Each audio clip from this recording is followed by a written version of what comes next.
ጥምቀትን በኢቢኤስ እንግዲህ እንደዚህ እያለፈ ነው። የተለያዩ ፕሮግራሞችን እያየን እዚህ ደርሰናል። አሁን ደግሞ የውሎ ሰዓታችን ነው። በውሎ ሰዓታችን ሉላ ወጣትልና የተለያዩ ሰዎችን ውሎ ታሳየናለች። የተለያየ ሙያ ያላቸው የተለያዩ ግለሰቦችን ታሳየናለች። በዛሬው የውሎ ሰዓታችን ደግሞ ሙዳይ በጎ አድራጎት ባለቤትና መስራች ናት። ወይዘሮ ሙዳይ ምትኩ ትባላለች። ስራዋ በጎ አድራጎት ብቻ አይደለም። ወይዘሮ ሙዳይ ምንድን ያደረገችው ላለፉት 25 ዓመታት ይሄንን ተቋም ስትመራ ነበረት። ግን ተቋሙ ራሱን እንዲችል ሴቶቹን በማብቃት ስራ በመፍጠር ስራ ፈጣሪም ጭምርና ስራ ፈጣሪ ተብላ ደግሞ ተሸልማለችና ውሏ በጣም ብዙ ነው። የብዙ ሰዎች እናት ናት። በጣም ተወዳጅ ናት። ጠንካራ ናትና አብራችሁ እንድትቆዩ በድጋሚ እየጋበዝን መልካም በዓል እንላለን።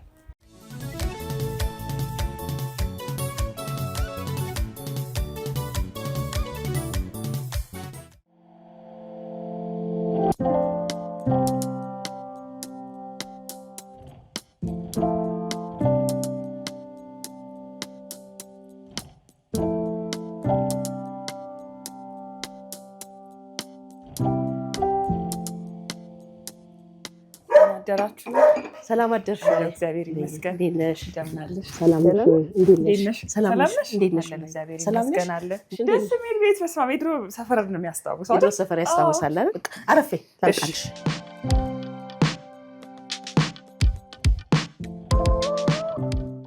ዛሬ እንግዲህ ኮተቤ አካባቢ ያመጣን ሙዳይ ምትኩ ጋር ነው። ሙዳይ ምትኩ ስምሽ በጣም ትልቅ ነው። እናት፣ በጎ አድራጊ እንዲሁም ደግሞ ስራ ፈጣሪ፣ ንግዱንም ከፍ አድርገሽ ልጆችሽን የምታሳድጊ ምርጥ እናት ነው የሚሉሽ ብዙዎቹ ይመስለኛል። እና ዛሬ ከአንቺ ጋር ነው ብሎኝ የማደርገው። ትንሽ ስለአንቺ እኔ ትንሽ ጀምሬዋለሁ። ሙዳይ ግን ከ25 ዓመት በፊት ሲጀመር እንዴት ነበር የተጀመረው? ከ25 ዓመት በፊት ያ ተማሪ ነበርኩ።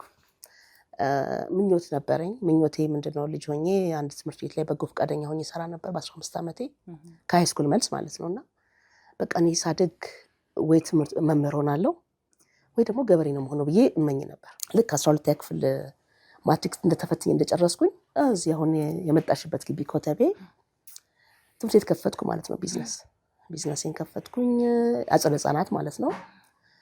እኔም እየተማርኩ ማለት ነው። አቲቲአይ እየተማርኩ ነበረ። ግን ስራ ጨርሼ ወደ ገርጂ ነው የምሄደው።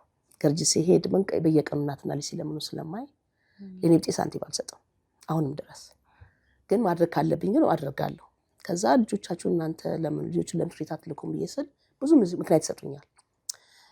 የህንፃ ይከፈል ነበር በዛን ጊዜ። የህንፃ መከፍለው የለኝም፣ መቋጠረው የለኝም፣ መማሪያ መጽሐፍ መገዛበት የለኝም ሲሉ በቃ አምጡኝ ይቀላል ነፃ ላስተምርላችሁ እያልኩ በየቀኑ አስገባለሁ። ሌላው እዚህ ኮተቤ አካባቢ ኦቲስቲክ የሆኑ ልጆች ምናምን ቤተሰቦች መክፈል አቅም አላቸው፣ ግን አይቀበሏቸውም። የግል ትምህርት ቤት አምጡኝ ያስቀበላለሁ ብዬ አስገባው። ሌላው ሶስተኛው ነገር ሶቤስ የምትሰራ እናት ልጅ ስላላት ብቻ ነፃ ነው የምታገለግለው። ባርነት ማለት ነው። እንደዛ ሰማለሁ። ደሞዝ ልጇን ትምህርት ቤት አላከችም፣ ምክንያቱም ደሞዝ የላትም። አምጡ ብዬ ራሴ በራ አንኳኩቼ እነዛ ልጆችን ማስገባው። በኋላ ግን ተፈጠረ። ወላጆች ከፋይ ወላጆች እንዴት የኔ ልጅ ከኔ ጤጋ ይማራል ብለው ኮሚቴ ያቋቋሙ። ምረጫ አሉኝ። እኔ ዳሁን መረጥኩ። እነሱ ይሻሉኛል አልኳቸው። በቃ ችግር የለም ምርጫው ያንቺ ነው አሉ። ጥቂቶች ግን እኛ ችግር የለብንም እንከፍልሻለን ግን ቀጥ ያሉ። ይሄን ስወስን ጓደኛ ነበረች፣ ብቻዬን የወሰንኩት። እሷንም አላማከርኩም። ቤት ኪራይ ይጠብቀኛል፣ መምህራን ደሞዝ ይጠብቀኛል። አትሊስት ያን ዓመት መጨረስ አለብኝ። መስራት እችላለሁ ለምን አልሰራም ብዬ በቃ ስራ ዓለም ውስጥ ገባሁ። ያው በዛን ጊዜ የጀመርኩት ስራ ዓለም የማልሰራው ስራ የለም። እዛ የሰራሁትን ገንዘብ እዚህ ያመጣው ለመምህራን ደሞዝና ለእንትን አደረኩኝ። ቀጣይ ደግሞ ከገርጂ ድረስ ስንቅ ማምጣት በጣም ስለከበደኝ ወላጆቹን 21 የሚሆኑ እናቶችን ምግብ እስኪያብስሉ ከዛ ደግሞ አብረን እንሰራለን ብዬ አልኳቸው።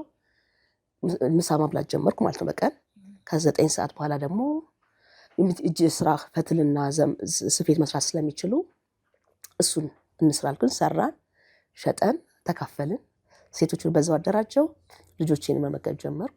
ይሄን የተጀመረው ስራ ፈጣሪነቱን በዛው ጀመረ ማለት ነው። በዛው ጀመርኩ። ሙዳይ ስንት ልጆች አሏት? መናገር አልወድም ግን ያው 5 ልጆች አሉ። ስለዚህ ልጅም ለቁም ነገርም እየደረሱ አረ አያደርሻለሁ ድሬ ያለው ኩያለሁ። ምን ይሰማሻል? እሱ ነው ሞራሌ። ዛሬ ውሎዬን ከአንቺ ጋር ነው የማደርገው። ቀንሽ ምን ይመስላል ዛሬ? ዛሬ ትእዛዝ ያው ሰርግ ወቅት ነው። ትእዛዝ አለ። ስለዚህ ምን ሌላ ምሰሪው ስላለ ከሰርግ ጋር የተያዘ እንጀራ ኤክስፖርት ድረስ አደርጋለሁ። ባልትና ኤክስፖርት አደርጋለሁ። ስለዚህ ትእዛዝ አለኝና እንጀራ አካባቢ ላይ ያው ከስተመር ንጉስ ነው አይደለ? ስለዚህ እንዴት እንዳወጡላቸው አየት አድርገን ወደ ቃሊቲ ነው የምንሄደው። እዛ እሱን አይተን በዛውም ከብቶችን አሳይሻለሁ። ከወተትም አለ ወተትም ሸጣለሁ።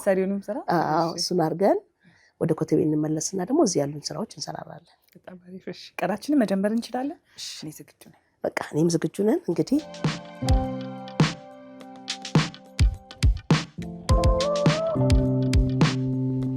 ልጅነትሽ ምን ነበር ይመስላል? ከእናት ጋር ያደግኩ ልጅ ነኝ። ከእናት ጋር ሳድግ ሙልቅቅ ያደግኩ ልጅ ነኝ። የድሃ ልጅ በሆንም እንደ አጋጣሚ ሆኖ እናቴ ብዙ መልካም ነገር ታደርጋለች እና ብዙ ነገር የወሰዱት ከእናቴ ነው ብዬ ነው የማስበው። እንግዲህ ይቅርታ አሁንም ቻይ ሄሎ፣ አቤት። ጉድፈቻ እኛ አንሰጥም፣ ነገር ግን እኛ ጋር ስፖንሰር ማድረግ ይቻላል። በቀን 20 ብር በወር ደግሞ 600 ብር ከፈላችሁ ማለት ለአንድ ልጅ የቀን ሙሉ ወጪውን የትምህርቱን ምግቡን ቻላችሁት ማለት ነው። እግዚአብሔር ይስጥልኝ። አሁን ባለ ኑሮ ውድነት 20 ብር ይሸፍናል ያለ እኛ ጋር ይሸፍናል። ለምክንያቱም ለአንድ ልጅ ብለን አይደለም የምንሰራው፣ ልጆቻችን ብዙ ናቸው እንደምታውቂው። ስለዚህ አንድ ሰው ፕሮሚስ ከገባልን እንኳን ቢያንስ 20 ብሩን ቢሰጠን ለእኛ ትልቅ ዋጋ አለው። ለልጁ ቁርሱም ሰዓቱን በልቶ እንዲማር አድርገነዋል። በ20 ብር እንግዲህ በወር 600 ብር እናንተ ደጉማችሁት ነው እንጂ እንጨምርበታለን። ያ 20 ብር ብቻ በቂ ሆኖ አይደለም። ግን እስቲ እሱንም ቃል ከገባን እንተግብረው ነው ትልቁ ነገር። ምን ጠይቀው ሰው አንዳንዴ አረጋዋለሁ ቀላል ይመስላል። ቀላል ነገር ግን ብዙ ጊዜ አይደረግም። ስትጀምሪ በዛ መንገድ ጀመርሽ። ከዛ ግን እናት አባት የሌላቸው ልጆች ደግሞ በስርሽ ይገኛሉ። እነዛ ልጆች ቤተሰብ ያላቸው እናት ያላቸው ልጆች ሲያድጉና እናት አባት የሌላቸው ልጆች ደግሞ እዛ ግቢ ውስጥ ሲኖሩ ግን የሚሰማቸው ስሜት የለም? በተቻለኝ አቅም ሁሉም ልጆች አንድ አይን ነው ማየው። ጥሩነቱ ከእናት ጋር የሚያድጉ ልጅ ሁሌ የምናገረው ምንድነው፣ እናት ካለች የመጀመሪያ የልጅ አስተማሪ እናት ናት። ስለዚህ እናትየውን ጠንካራ ካረግሻት አንቺንም አትፈልግም። ጠንካራ ከሆነች ልጇን በደንብ አድርጋ መያዝ ትችላለች። አሁንም እንግዲህ ይቅርታ። ሄሎ፣ አብሮ ይስጥልኝ። እሺ እሺ፣ ምን አካውንት ነው የፈለጉት? አለ ነው 9923። እሺ እና እኔ ለሁሉም እኩል ፍቅር መስጠት አልችልም። ሞክራለሁ ግን አልችልም። እናቶች አስቀምጬላቸዋለሁ እንደገና ተጨማሪ ከሞግዚቶች ሌላ ደግሞ እናቶች አላቸው ማለት ነው። ከዛ ግን እናት ያላትም እኛ ግቢ ስትመጣ ለራሷ ልጅ ብቻ እናትነት ማሳየት ያለባት ለሁሉም። ያን ደግሞ እንዴት አድርጌ ነው ያደረኩት? በቀን ቢያንስ ሚኒመም 15-20 እናቶች ይኖራሉ። ያ ምንድነው አይከፈላቸውም፣ ግን ሰርተው ለእኛ አብልተው ልጆቻቸውን በልተው ይሄዳሉ ማለት ነው። የሆነ ቤተሰባዊ ስሜት እንዲኖር እቁብ አስጀምራቸዋል። በቃ አብረን ሴቶቹ እንደ እናት ስሜት እንዲጫወቱ ግቢ ውስጥ በደንብ እንሰራለን። ትዳርና እንደዚህ አይነት ስራ በጣም አስቸጋሪ ነው። የሁሉም ሰው እናት ስትሆኚ ለቤትሽ ደግሞ ማጉደል ይኖራል አይደል? አዎ። እንዴት ነበረ? እውነት ነው። በስጋም የወለድኳቸው ልጆቼም ባለቤቴም ሌክቸረር ነው። በጣም ያግዘኛል። ያው ገብቶታልና ብዙ አይጫንም፣ ግን አንዳንድ ቀን ሳላስበው ብድግ ያደርግና ይወስድና እስኪ ረፊ አንድ ቀን እንኳን ረፊ የሚልበታል። ሁሌ ስትሰሪ አንድ ቀን የወደቅሽ ቀን ይሄ ሁሌ የለፋሽበትን አታገኝም ይላል። ስለዚህ እሱንም አመሰግነዋለሁ። አንዳንድ ቀን ያሳርፈኛል። ልጆችሽ ግን ምን ይሰማቸዋል? ደስተኛ ናቸው ማለት እነሱም እንደኔ ማድረግ ይፈልጋሉ። ያው እህቴ ወንድሜ እያሉ ስለሆነ የሚያደርጉት እዛ ላይ ልክ እኔም ሳድግ እንዲህ እሆናለሁ የሚልም አለ። እኔ ሳድግ እኔ ነጋዴ ለመሆን የሚልም አለ። እኔ ሳድግ ፖሊስ መሆን የምፈልገው የሚልሽም አለ። ሁሉም የራሱ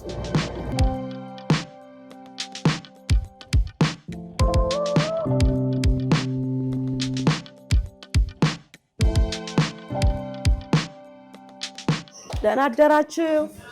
እንዴት አደራችሁ? ይኸውልሽ እንግዲህ ታጥበንማ እንጀራ እናሰፋለን። ይቻላል በደንብ በእውነት ታጥቤ ልምጣና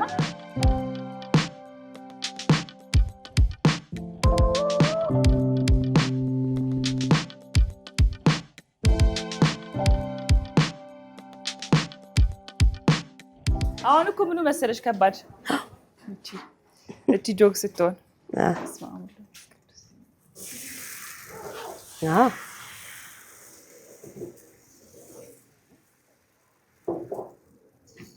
ጎበዝ ነሽ። በነገራችን ላይ ጣሳው ተመጥኖ ነው የሚሰጠው። ጣሳው ነው የማይመቸው። ያቺ በእንትና ስትሆን እኮ ይቀላል። ይመቻል። ምን ያህል እንጀራ በአንድ ቀን ይወጣል? አንድ ሰው እስከ 600። እሳቱ ተንቦለቦለ። ማን ነው የሚያወጣው ይሄን እንጀራ? እናመሰግናቸዋለን። በርቱ። የምናወጣው እንጀራ በጣም ጥሩም አቅርባችን በላይ ስለሆነ የጤፍ አቅርቦትን በዚሁ ልክ ያስፈልገናል። አሁን ደግሞ ትንሽ ጤፍ ዋጋው ጨምሮብናል። አረ አዎ፣ በፊት ጤፍ ጨመረ ተበበት ማለት ነው።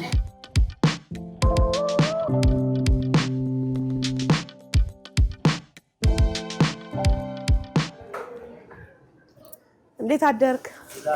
ሰላም አደርክ? እንዴት አደርክ? እውነትም ጤፍ የለም ቤት ባዶ ነው። በመቼ ነበር? ሳምንት ሆናችሁ ካስገባችሁ አይደል? ሆኖናል። ስራ አለ፣ ትእዛዝ አለ። ከዛ እዚሁ ይፈጫል። እዚሁ ይፈጫል። ሩዝስ ገብቶላችኋል? አልገባም ሩዙ። በሩዝ እንጀራ ለሚፈልግ ሰው ደግሞ በሩዝ ታደርጋላችሁ። አብዛኛው ሰው ሩዝ ይፈልጋል። በቃ ዛሬ እስከ ማታ ድረስ ይገባል ጤፍ። ሩዙንም እንዲያስገባ አደርጋለሁ። ሩዙ እንኳን አልጨመረም ባለበት ነው።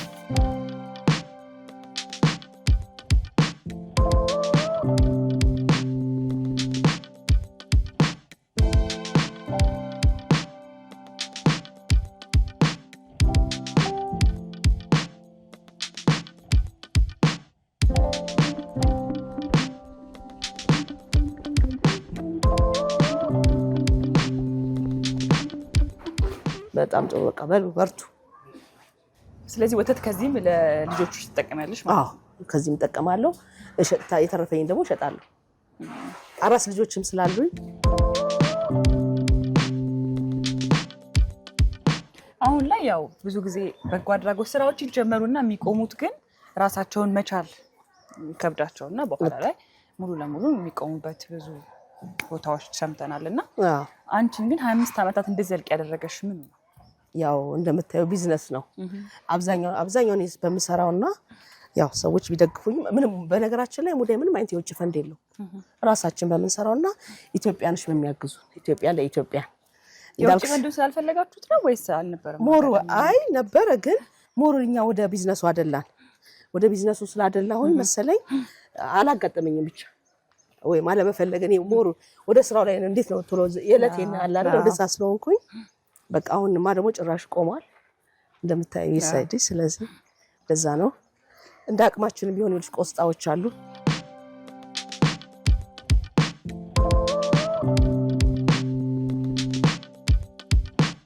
አሁን ወደ ግቢ እንመለሳለን። ወደ ልጆች እንመለስ።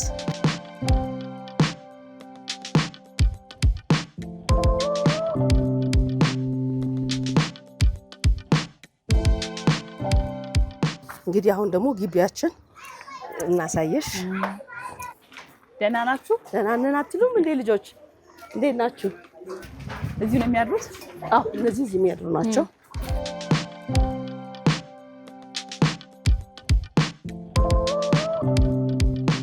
ሁሉም ልጆች አሁን እዚህ ያሉት አሉ? አዎ የሱዬ አለ ይሄ ልጅ እሱ አለ እኔ ጋር። ሌሎቹ እንኳን አግብተው ወጥተዋል።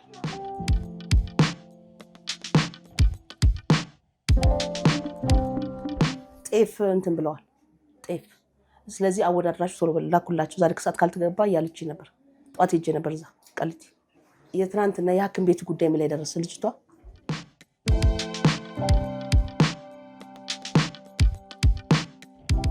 እሺ ቢዚ ነሽ በጣም እያየሁ የነበረው እሱን ነውና የሙዳይ የህይወት መርህ ምንድን ነው? የህይወት መሪ የመጀመሪያው አንድነት፣ ፍቅር፣ ሰላም። እሱ ካለ ደግሞ ምንም ነገር ማድረግ ትችላለሽ። አይቻልም የሚባል ነገር የለም። ስለ አንድ ልጅ ታሪክ ላውራችሁ።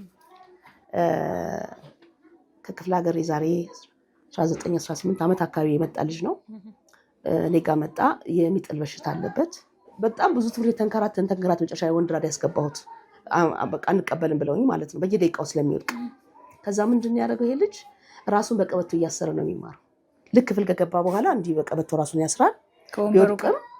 ቢወድቅም እዛው እንዲልና ይነቃና ደግሞ ይቀጥላል። እንዲህ አድርጎ ከ9ኛ ክፍል እስከ 12ኛ ክፍል ተማረ። ተምሮ የማትሪክ ቀን ደግሞ ወደቀ። ያው ማትሪክ ሲፈተን አለ አይደለ? ወደቀ። አይቻልም መድገም ተባለ። የልጁ ትዕግስት አንቺ ትዕግስት ችለሽኝ ከያሽኝ ለምንድን ነው አልማረው ብሎ ከ9ኛ ክፍል ጀምሮ እስከ 12ኛ ክፍል ተምሮ እንደገና ከ9 እስከ 12 ድጋሚ ተምሮ ዘንድሮ ሐኪም ሆኖ ይመረቃል። እና በጣም የሚገርመው በቃ ለቀቀው ይሄ የሚያመው ነገር በቃ ጠፋ። አሁን ሐኪም ሆኖ ዘንድሮ አስመርቃል።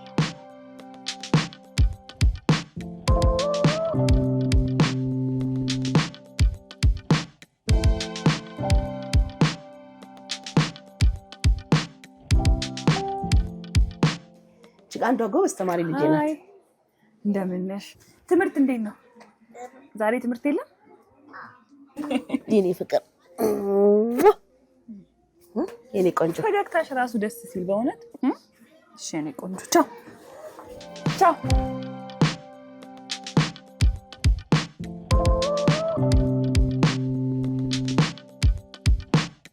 ስንት ዓመቷ ነው?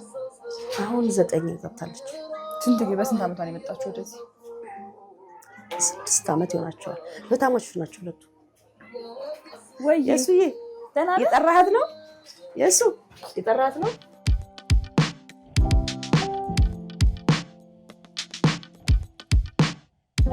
ይሄ ደግሞ ትምህርት ቤቴ ነው ዛሬ። እንዴት አደራችሁ ልጆችዬ? እንዴት ናችሁ? ደህና አደራችሁ?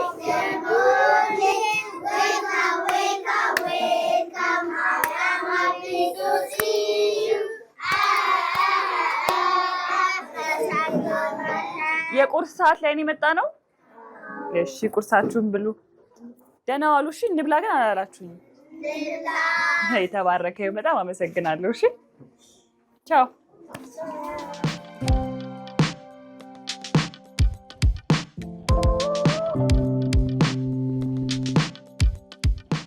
እንዴት አደርሽ? እንዴት ነሽ? ሰላም ነሽ?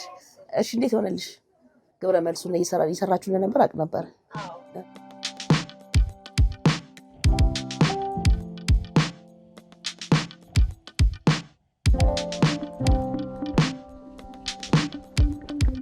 እናመሰግናለን።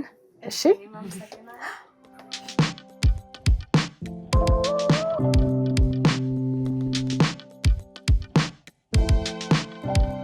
እንዴት አደርሽ? ሰላም አደርሽ? እንዴት ነሽ? ሰላም ነሽ? ይሄ እንግዲህ ልጆቹ እናሰለጥናለን። በተለይ ወጣቶቹ ፀጉር ስራ የሚፈልጉ እናሰለጥንበታለን። ወደ ፈለጉበት ሄደው ይሰራሉ። ገበያም ከመጣ ደግሞ እንሰራለን። ስልጠናው በነፃ ነው? በነፃ ሁሉም በነፃ ነው የሚሰሩት። ሲጎብዙ ደግሞ ራሳቸው አስተማሪ እየሆኑ ይሄዳሉ ማለት ነው። እዚሁ ተቀጥረው? አዎ።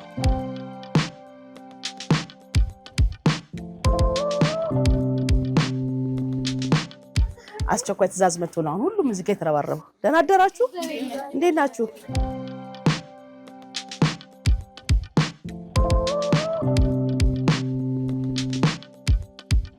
ሄሎ፣ እንዴት ዋላችሁ? ሰላም ናችሁ? እንዴት ናችሁ? ሰላም ናችሁ? ሰላም ነው። እንዴት ናችሁ? ይሄ ትእዛዝሽ አልቆሽ ልከሻል?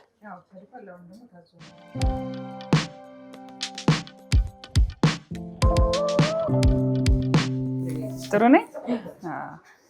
አያቴ ነች መምህሬ።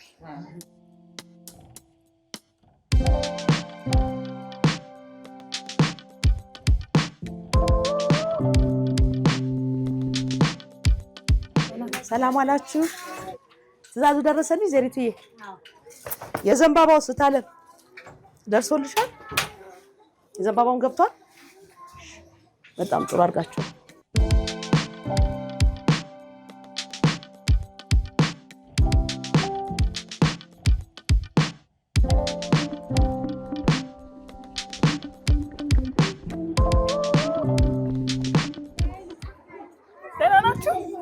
ናችሁ?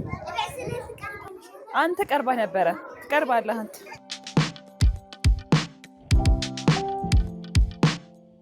ስለዚህ ሙዳይ በጣም ደስ አለኝ። እውነት ታድለሻል። ይሄ መባረክ ነው። እኔ ሳይሆን እግዚአብሔር ነው የሚያደርገው። እስኪ ደግሞ እኛ የእነሱ እየበሉ እኛ ምን እንብላ? እሺ ቤት ነው የምንሄደው። ቤት እንሂድና እንብላ። ግን ቅርብ ለቅርብ መሆንሽ ቶሎ ቶሎ እንድትመጪ ያደርግሻል አይደል? በቃ 24 ሰዓት ነው በቃ ያለው የምትመጪው እዚህ የምሽከረከረው ማለት ነው። ፕሬዝዳንት ሳህለወርቅ ማለት ነው። መጀመሪያ በጎ አድራጎት ላይ መጡ እንደ ግል፣ ከዛ እንደ መንግስትም ተመጣ። በኋላ ላይ በወሩ ነው ምናምን ኪጋሊ ኢስት አፍሪካ ላይ ውድድር ነበር በቢዝነስ ኢንተርፕረነር በሚለው እዛ እንትንኩ አሸናፊ ነበርኩ በኢትዮጵያ። እዛ ሳገኛችሁ ቆይ አንቺ በጎ አድራጎት አልነበር እንዴ በዚህኛው ቤት ስራ ፈጣሪዎች ተባች እንዴት እንደተደሰቱ።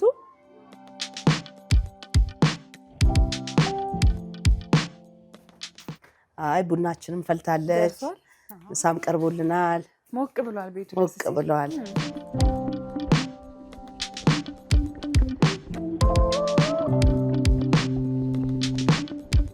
ይጣፍጥ።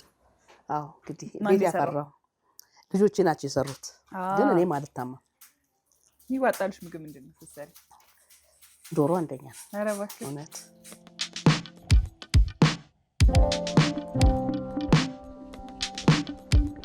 በስርሽ ምን ያህል ሰዎች አሉ? በልጆች ብቻ ከ700 በላይ ልጆች አሉ፣ ከህፃን እስከ ዩኒቨርሲቲ ድረስ እዚሁ የሚኖሩ በቃ ሙሉ ድጋፍ ማድረግላቸው ማለት ነው በልጆች። በእናቶች ደግሞ እንደ በጎ አድራጎቱ ገና እየተረዱ ያሉ በእግራቸው እስከሚቆሙ ወደ ከ500 በላይ አሉ። እንደ ቢዝነስ ግን በተለያየ ቦታ ላይ ነው ቢዝነስ ያለኝ ከ300 በላይ ያሉ ሰዎች ተከፋይ ሆነው በየአቅጣጫው ስለዚህ ወደ 2000 ሰው አካባቢ ይሆናል፣ ይበልጣል። ለወደፊቱ ለሙዳይ ምን ትመኛለሽ? በራሴ ቦታ ላይ ምናልባትም ህፃናት ያስኩት 700 ነው፣ 5000 ህፃናት ይዤ በራሴ ገቢ ሁሉን አስተዳድረን አዲስ አበባ ላይ ቢያንስ እንደ አቅሜ አዲስ አበባ ላይ ምንም አይነት ጎዳና ልጅ እንዳይኖር ነው የምመኘው። ሁሉም ስራ ክቡር ነው የሚለውን ይዘው ሰራተኛ እንዲሆን እመኛለሁ። በቅርብ ቦታ እንደወሰድሽ ሰምቼ ነበር። ምን ላይ ደረሰ? እግዚአብሔር ይመስገን ቦታችን አልቋል። እንኳን ደስ ያለን ነው የምለው ለሁላችንም። እና አሁን በቅርቡ ግንባታ መጀመር አለብን፣ ልንጀምር ነው። እንደው በዚህ አጋጣሚ ፈቃደኛ የሆነ ሰው ሁሉ አንድ ሚስማር ቢገዛልኛ ትልቅ ዋጋ አለውና አንድ ሚስማር ግዙልኝ እላለሁ። ደግሞ ቀላል ነው። የኛ አካውንት 9923 ቴሌ ብራችን ነው፣ የሁሉም ባንክ አካውንታችን ነው። በ9923 በብዛች ቢያግዙን በጣም ደስ ይለኛል። መሰራቸውን ስራዎች አዩና ደስ አለ። የእውነት አንዳንድ ጊዜ ከሰው እየጠበቅን ሲሆን የሆነ ጊዜ መጉደሉ አይቀርም። አሁን ደግሞ ዓለም በብዙ ነገር ተጨናንቃለች እና ስራ ፈጥረሽ ግን ቢያንስ እነዛ ሰዎች ጥቅምም እየሰጡ ከዛ ደግሞ ገቢም እያገኙ ራስን ማስቻል ቀላል አይደለም። በጣም ደስ የሚል ቀን ነበረኝ። ግን ከመሄዴ በፊት ምን አሳሰበኝ፣ ሁል ጊዜ እንደዚህ አይነት ተቋማት ሲገነቡ በግለሰብ ላይ ይቆሙና ያ ሰው በሆነ አጋጣሚ የማይችልበት ነገር ሲኖር ሁሉ ነገር የመፍረስ ነገር አለ አይደል? ልክ ነው። ሙዳይ ምን ታስባለች በዚህ ላይ? እግዚአብሔር ይመስገን እድለኛ ነኝ። ልጆቼ ደርሰው አሁን ከስርስር እያሉ ነው፣ እየተካው ነው። ትልቁ ምኞቴ ምንድነው ሙዳይ ባትኖርም ቤቱ መቀጠል አለበት። በተለይ ለዚህም ነው በጣም ሮራጡ። አንደኛ በራሳችን ቦታ ላይ ለመግባት ማስበው የመጀመሪያው እቅዴ እሱ ነው። ሁለተኛ ነገር ደግሞ ገቢ የምናገኝበት ያሉትን ስራዎች የበለጠ አስፋፍተው እዚህ ማዕከሉ ያደጉም ልጆች እንዲቆጣጠሩት ነው እና ከስርስር አሁን ብዙ ልጆች ተክቻለሁ። የራሴ ያሳደኳቸው ልጆች ደግሞ ተሰርቷል ማለት ተሰርቷል። አሁን መገንባት ብቻ ነው የቀረን።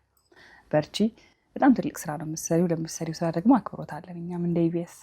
በጣም አመሰግናለሁ። እግዚአብሔር ይስጥልኝ። እሺ ሙዳይ፣ እኔም አመሰግናለሁ። ቆንጆ ቡና ነበር። በጣም አመሰግናለሁ ሙዳይ። መልካም ቀን ይሁንልሽ። በርቺልኝ። እሺ፣ እግዚአብሔር ያክብርልኝ። ሰላም። ሰላም።